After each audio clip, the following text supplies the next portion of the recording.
Pirmo Tokyo City restorānu atvērām 2010. gada 11. martā. Kopš tā brīža jau esam atvēruši 3 restorānus. 2 no tiem ir Rīgā un 1 ir Jūrmalas promenādē Jomas ielā. Ēdienkartes klāstā ir dažādi suši, sākot no klasiskajiem nigiri līdz pat ieceptajiem un karstajiem suši veidiem, kā arī piedāvājam daudz un dažādus Eiropas virtuves ēdienus, kā piemēram salātus, karstās uzkodas, pamatēdienus un arī desertus. Izvēle ir ļoti plaša. Ir iespējams pat pasūtīt 1 metru garas picas, bet mazākajiem apmeklētājiem ir pieejama bērnu ēdienkarte. Sākoties vasaras sezonai, esam uzlabojuši un atsvaidzinājuši ēdienkarti un dzērienkarti, kurā iekļauti interesanti atspirdzinoši kokteļi un jauni ēdienu un suši veidi.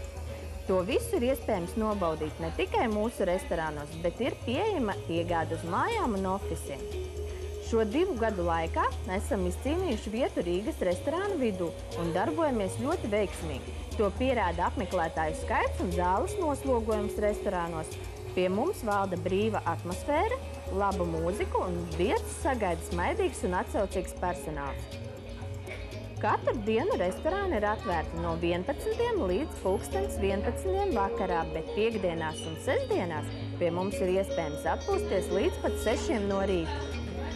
Mūsu restorānos darbojās akcija 2 par 1 cenu. Tas attiecas uz visu suši bāru.